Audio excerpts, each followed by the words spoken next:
하나님 말씀을 우리 함께 보겠습니다. 하나님의 말씀은 에스겔 47장 1절부터 5절까지 말씀입니다. 구약성경책 1226쪽입니다. 구약성경 1226쪽 에스겔 47장 1절부터 5절까지 말씀입니다. 1절부터 5절까지 우리 같은 목소리로 함께 하나님의 말씀을 읽겠습니다. 같이 읽습니다. 그가 나를 데리고 성전 문에 이르시니 성전의 앞면이 동쪽을 향하였는데 그 문지방 밑에서 물이 나와 동쪽으로 흐르다가 성전 오른쪽 제단 남쪽으로 흘러내리더라. 그가 또 나를 데리고 북문으로 나가서 바깥길로 꺾여 동쪽을 향한 바깥문에 이르시기로 본즉 물이 그 오른쪽에서 스며 나오더라.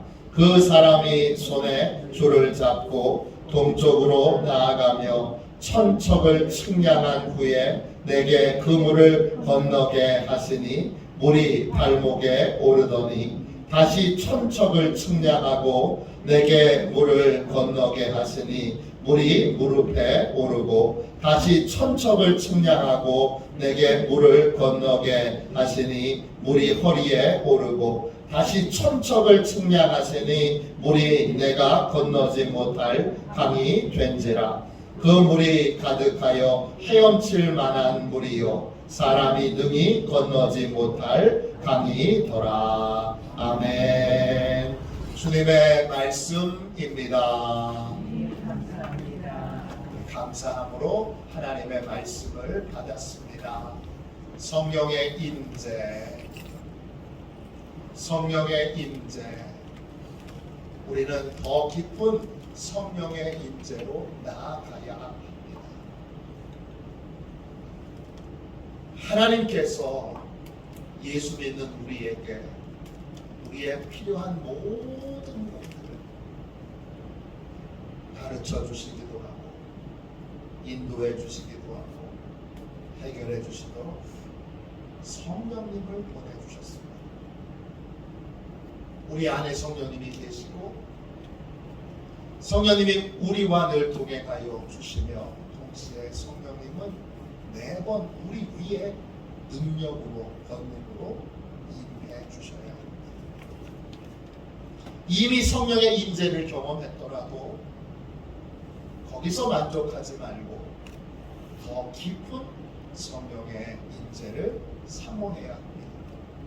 성령의 임재는 다양한 상징으로 성경에서 설명되고 있습니다. 불, 물, 또 바람, 비둘기, 기름, 이런 것이 성령님의 임재의 대표적인 상징들입니다. 그 중에 하나가 물입니다. 예수님은 성령의 임재를 생수의 강이 터져 나오는 것으로 설명하셨습니다. 요한복음 7장 38절 39절입니다. 나를 믿는 자는 성경의 이름과 같이 그 배에서 생수의 강이 흘러나오리라 하시니 이는 그를 믿는 자들이 받을 성령을 가리켜 말씀하신 것이라. 예수께서 아직 영광을 받지 않으셨으므로 성령이 아직 그들에게 계시지 아니하시더라. 성령은 생수의 강같이 우리에게 임하십니다. 계속 공급되는 생수의 강은 우리를 살리는 물입니다. 물은 생명을 유지하는 데 꼭 필요합니다. 믿음의 삶을 사는 데에도 믿음의 생명을 유지하는 데에도 성령이 공급해 주시는 물이 있어야 합니다. 또 물은 우리를 정결하게 합니다. 우리를 맑게 지키십니다.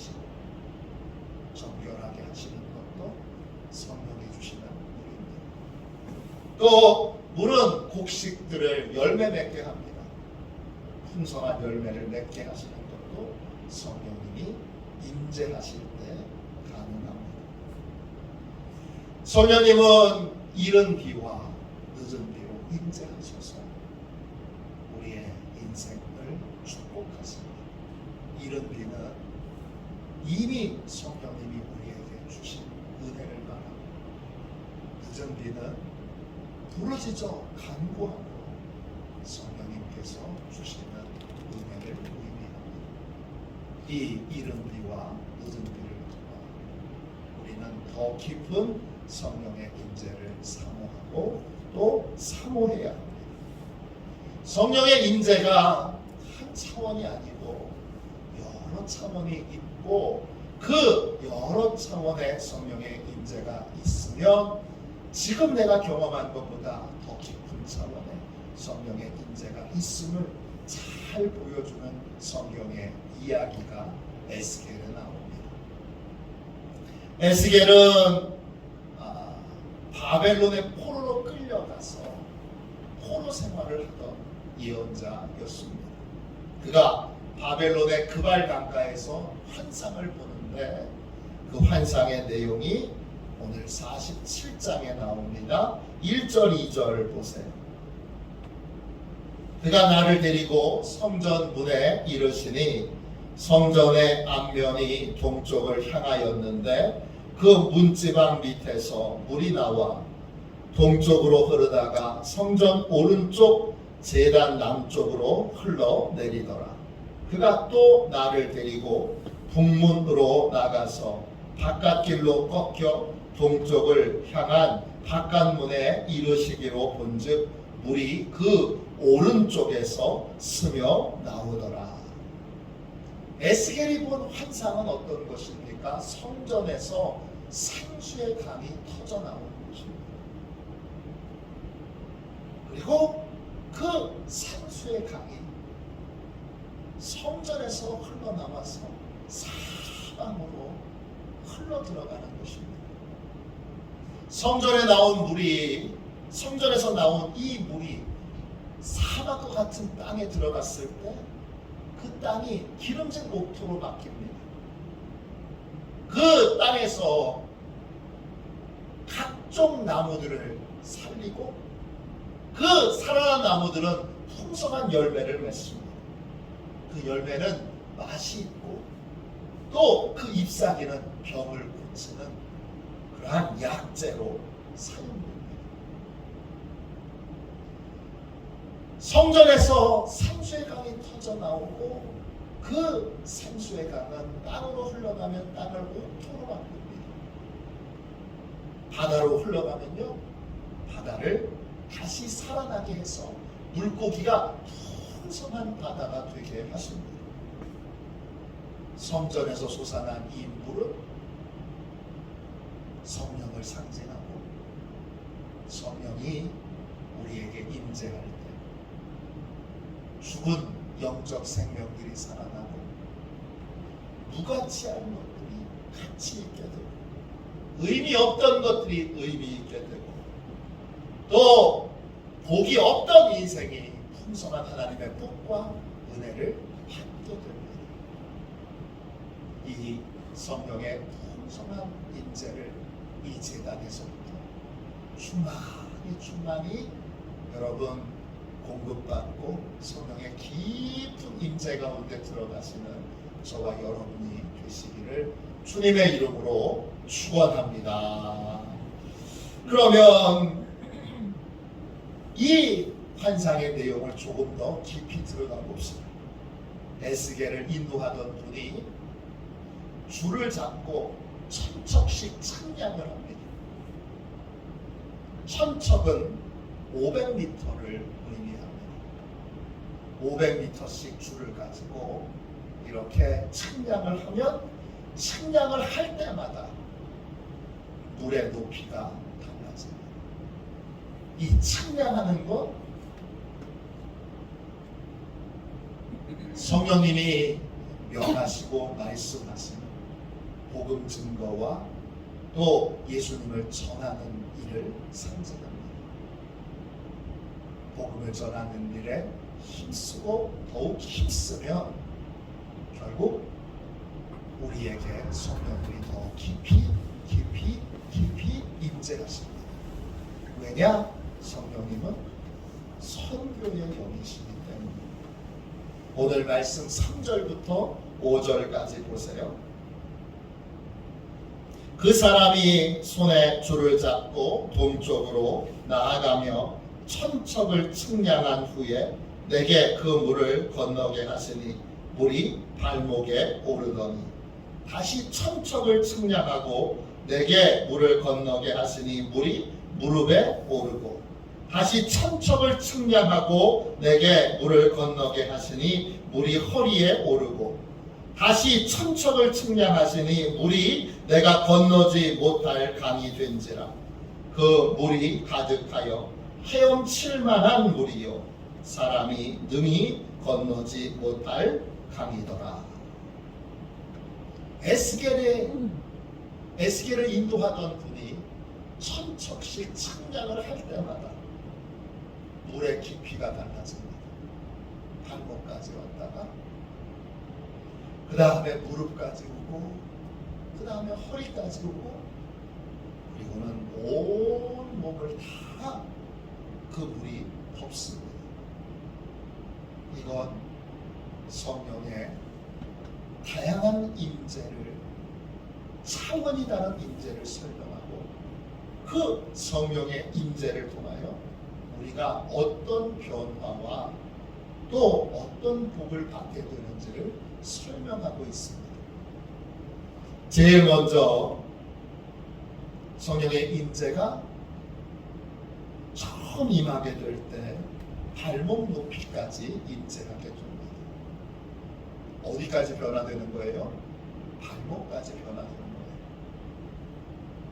어떤 변화를 성령님이 우리에게 주시는 거예요?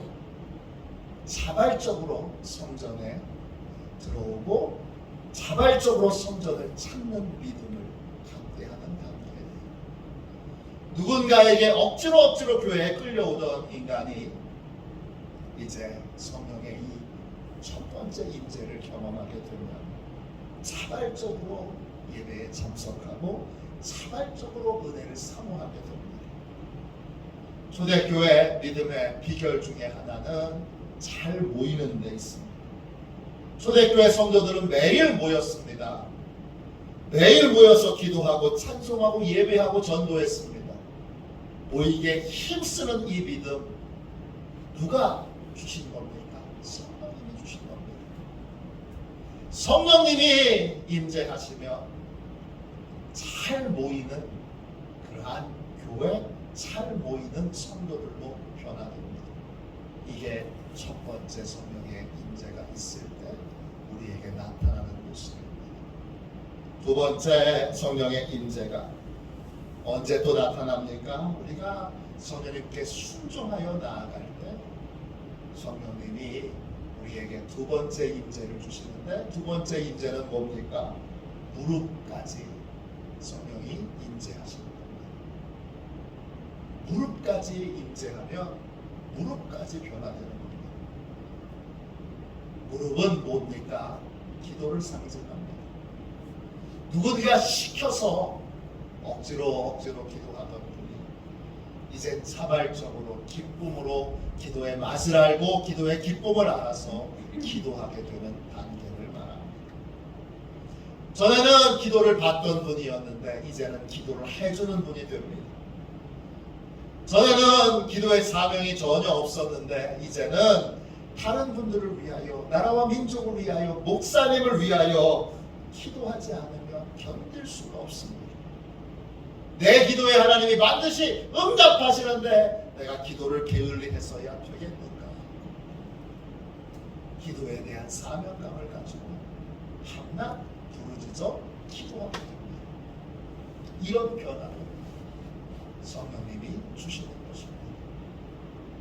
세 번째, 성령님께 순종하면 성령님이 또 임재하시는데 어떤 임재가 있습니까?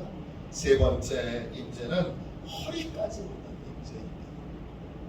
이 허리까지 오는 온다라는 것이 실제로 허리까지만 온다는 것이 아니라 그러한 믿음의 단계로 성장한다는 겁니다.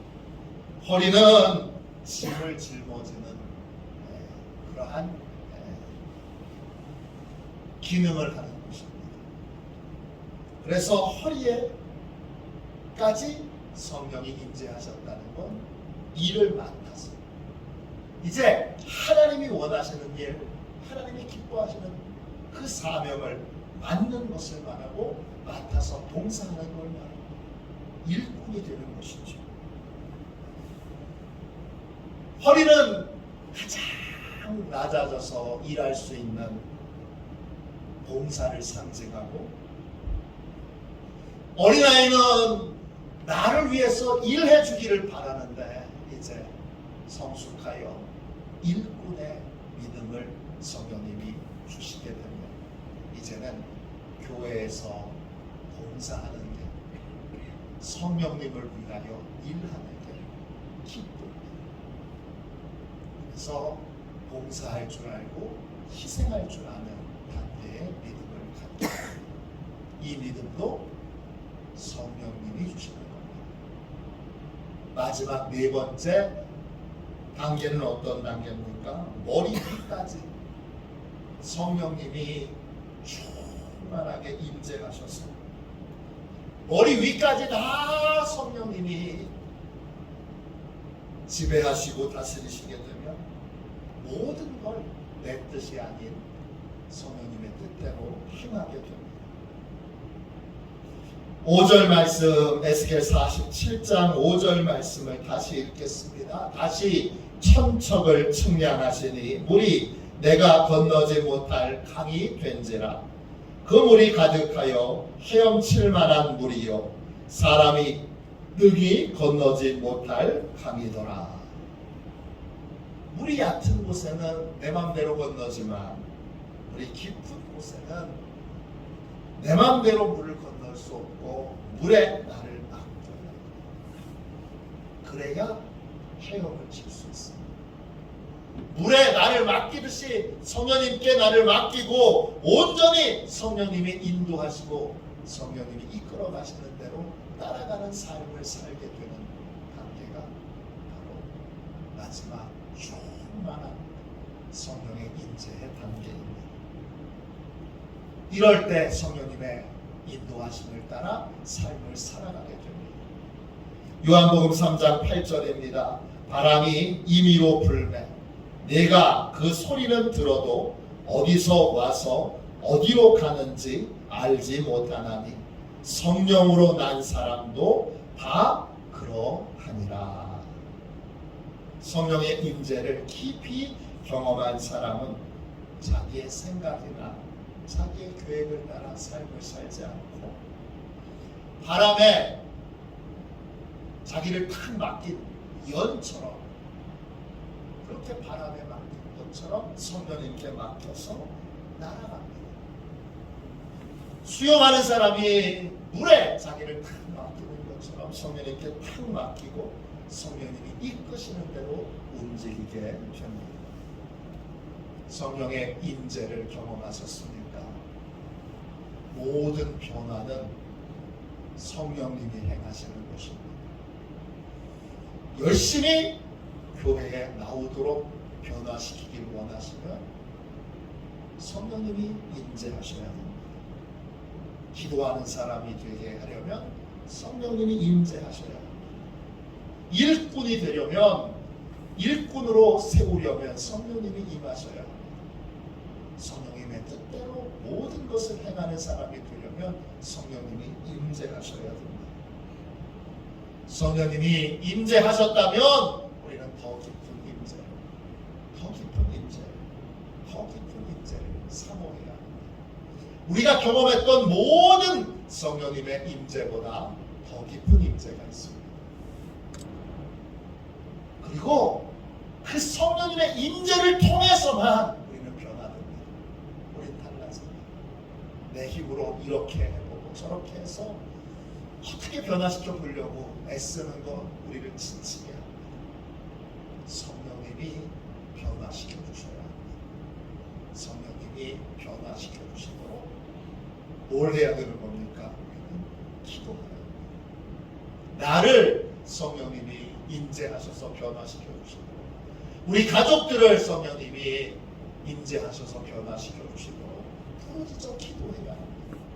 성령의 인재가 모든 변화의 열쇠이니 여러분 더 깊은 성령의 인재가 있도록 늘 중단하지 않고 기도하고 또 기도하고 더욱더 기도하는 저와 여러분이 되시기를 주님의 이름으로 축원합니다. 프란시스 찬이라고 하는 목사님이 계세요. 중국계 미국인 목사님이신데 이분이 쓰신 책 가운데 잊혀진 하나님이라는 책이 있어요. 성령님에 대한 책입니다. 이 책에 우리나라 내일일은 난 몰라요 그 찬양을 작사하신 안희숙 사모님의 간증이 나옵니다. 안희숙 사모님은 성령의 인재를 사모하는 삶이 어떤 것인지 잘 보여주는 모델입니다. 이분은 일제강점기에 신사참배를 강요하던 일본에 대하여 거절하고 거부함으로 6년 동안을 감옥살이를 했습니다. 1939년부터 1945년까지 해방될 때까지 그는 감옥에 있었습니다. 그는 감옥에 가게 될 걸 알고 미리 육체와 영혼을 단련시켰습니다. 일부러 상한 음식을 먹어서 상한 음식을 먹어도 탈이 나지 않도록 그렇게 훈련했고 100장이 넘는 성경 말씀을 암송했고 많은 찬송가를 일부러 외워서 불렀습니다. 왜냐? 감옥에서는 성경을 읽을 수도 찬송가를 볼 수도 없기 때문입니다. 그래서 철저하게 준비하고 감옥에 들어가서 감옥 안에서도 성령님의 깊은 인재 가운데 날마다 성령님과 동행하는 삶을 살았습니다. 그는 하루의 시작을 이렇게 성령님께 물으며 시작했습니다. 오늘은 성령님을 위해 누구를 사랑해야 할까요? 오늘은 성령님을 위해 누구를 사랑할까요? 그는 감옥에서 고통을 그냥 견뎌내는 차원에 넘어서서 깊은 성령의 임재 가운데 사랑을 실천하는 삶을 살았습니다. 한 번은 중국 여자가 감옥에 들어왔습니다. 남편을 살해한 혐의입니다. 성령님이 이 안희숙 사모님에게 그 여자를 사랑하라고 말씀하십니다. 그래서 추운 겨울밤에 자기 배설물로 범벅이 되어서 꽁꽁 얼어붙어 있는 그 똥칠한 발이죠. 똥칠한 발. 안희숙 사모님이 가서 그 발을 자기 손으로 감싸 계속 만져주면서 그 언 발을 녹여줍니다. 또 3일 금식하여 자기의 음식을 그녀에게 나눠줍니다. 이렇게 조건 없이 사랑을 베풀었더니 마침내 그녀가 마음을 열고 복음을 받아들이게 됐습니다. 비록 세상 법에 따라 사형을 당했지만 이 육신의 죽음은 피할 수 없었지만 그녀는 안희숙 사모님 덕분에 그리스도 안에서 새 생명을 얻는 구원을 얻을 수 있었습니다. 안희숙 사모님은 깊은 성령님의 임재 가운데 감옥에서 살인범, 사기꾼들의 마음을 녹여가며 그곳을 작은 천국으로 만들었고 그곳에 있는 모든 사람들을 구원받게 했고 천국에 대한 소망을 갖고 삶을 살게 했습니다.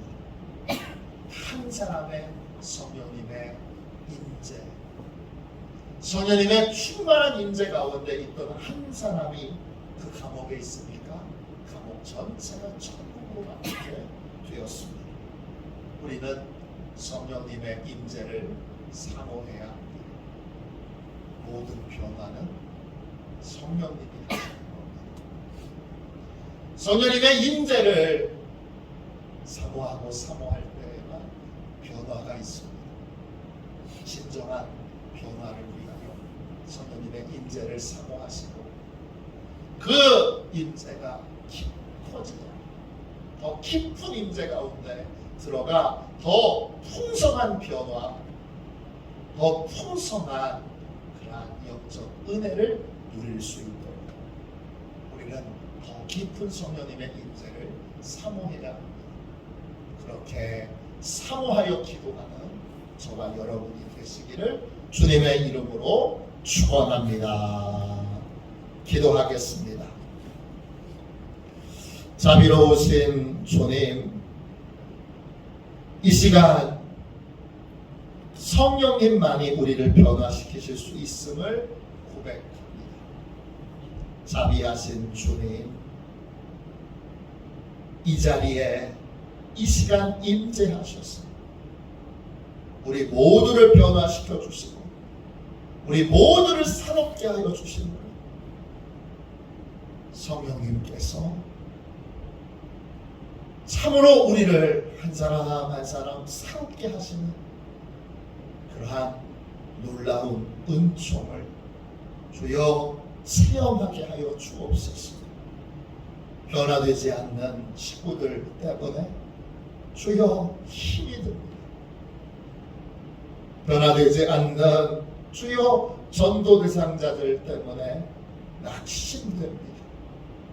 주여 성령님의 임재만이 해답인 줄로 믿사오니 성령님의 임재를 더욱 사모하며 주여 부르짖게 하여 주시고 성령님의 임재가 더 깊은 차원에서 이루어지도록 더 깊은 성령님의 임재를 계속 구하며 나아가고 또 나아가고 또 나아가는 저희가 되게 하여 주옵소서.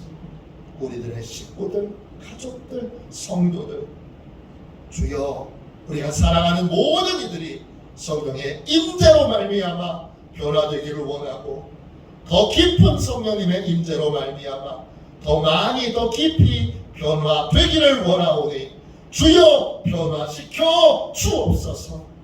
예수님의 이름으로 간절히 기도하옵나이다. 아멘. 주기도